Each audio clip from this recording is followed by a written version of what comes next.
Mobile ठेवून द्या नाही. एक सेकंड.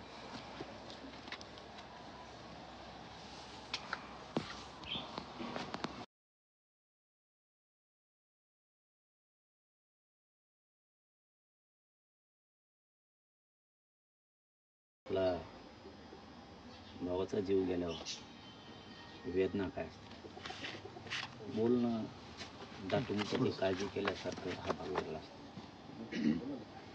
ते दुःख वेदना त्यांना शब्दात व्यक्त करताच येत नाही. त्यांना कुठं मनच लागत नाही. या जगात भाऊ दिसत नाही. शेवटी न्याय द्यायला सरकार उशीर करत आहे. आरोपी सापडायला 25-25, 30-30 दिवस लागायला लागले. शेवटी घालमेले एवढा मोठा दुःखाचा डोंगर कोसळला आणि घालमेल प्रचंड. जीवन असून सुद्धा नसल्यासारखं झालेलं आहे त्या परिवारावरती. आणि हाच आघात सगळ्या मराठा समाजावरती, या राज्यातल्या जनतेवरती झाला. इतकी क्रूर हत्या परत झालेलीच नाही. ते चर्चेसाठी आले पण आम्ही चर्चा केली नाही.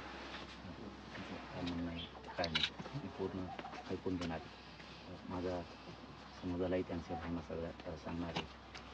आता आमची चर्चा झाल्याच्या नंतर आम्ही तुमच्याशी सांगू काय विषय काय नाही. दादा आता त्यांचा घरावरती एवढा दुःखाचा डोंगर कोसळला. त्यांच्या अश्रू अनावर होत नाही. लय अवघड परिस्थिती होती. शब्दात सांगणं खूप अवघड. असं कधीच करायला नको होतं. त्यांनी ते केलं.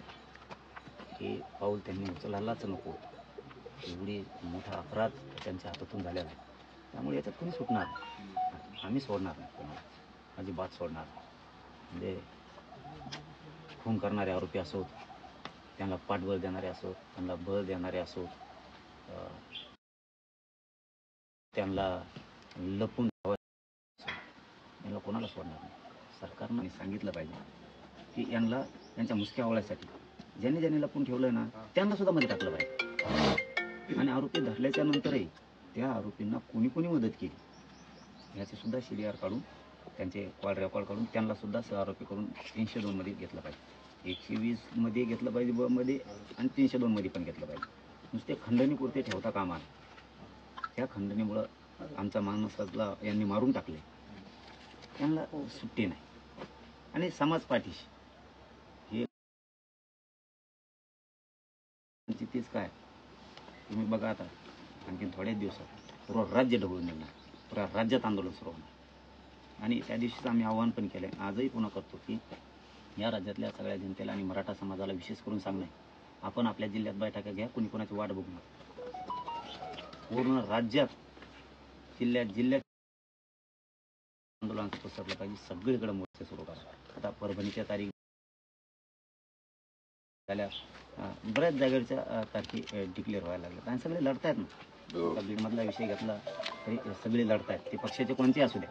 ते संदीप भैया क्षीरसागर पण लढतायत. मला वाटतं ते प्रकाशदादा पण लढतायत. ते विजय शेह पण लढतायत. सुरेश अण्णा धसही लढतायत. खासदारही लढतायत. सगळेच लढतायत. तर आता ते संदीप क्षीरसागर तर काही जात बघायचंही काम नाही, काहीच नाही. लढतायत आणि सगळ्यांनी लढावं. असंच राज्यभरातल्या सगळ्याच आमदारांनी या कुटुंबाच्या पाठीशी उभं राहणं गरजेचं आहे. आरोपीला तात्काळ अटक करावी यासाठी सरपंच संघटनेची मागणी आहे. 3 दिवस ग्रामपंचायती बंद ठेवण्यात आली. रास्त मागणी आहे. तुम्हाला अटक करायला जर ग्रामपंचायती बंद ठेवायची वेळ आली काय सरकार आहे का काय? तुम्हाला न्यायच नाही द्यायचं ठरवलंय का? हे चुकीचा गैरसमज आहे तुमचा सरकार म्हणून की आमच्याकडे आमके मंत्री आहेत, आमच्या सरकारमध्ये आहेत म्हणून आम्हाला ते करता येत नाही. तुमचा भाऊ असतं तर, तुमच्या बहिणीच्या नवऱ्यावरती असं घडलं असतं तर मग तुम्हाला किती वाईट वाटलं असतं. त्यामुळं या लेकराला या राज्याचा मुलगा सरकारनं समजावा आणि आरोपीला पाठीशी घालून अजिबात जिथल्या तिथं तुकडाच पडला पाहिजे. नसता जनता रस्त्यावर येणारे राज्य बंद पडणार आणि आम्ही पाडणार सुद्धा. तुम्ही आरोपीला पाठीशी घालताय, आरोपीच्या बाजूने बोलताय, हे सगळं चुकीचं आहे. आरोपीला साथ देणारे मंत्री तुमचं चहा पाणी करते, बिस्किट खाते, एवढी एवढी नाहीये जनता. दादा, जे संशयित आरोपी आहे वाल्मिक कराड हे आता पोलिसांना शरण येण्याची शक्यता आहे. शरण येण्याची शक्यता आहे आज. ज्यात मी ऐकलं नाही, माहित नाही मला काय आहे ते. पण एक गोष्ट मला माहिती, सरकारने कोणाचाही मुलाहिजा केला नाही पाहिजे. जो आरोपी आहे की ज्यांनी क्रूर हत्या घडून आणली त्यालाही सोडलं नाही पाहिजे. त्याच्या पाठीशी जो नेता आहे त्यालाही सोडलं नाही पाहिजे. तर मला वाटतं याला अटक केलं, त्याला अटक केलं, आता झाला गेला विषय. आणखीन ते 2-3 फरारे मुख्य आरोपी, त्याच्यात आणखीन लय मोठे जुनून साथ देणारे. यांना ह्या 10-20 जणाला साथ देणारा कोण? मग तो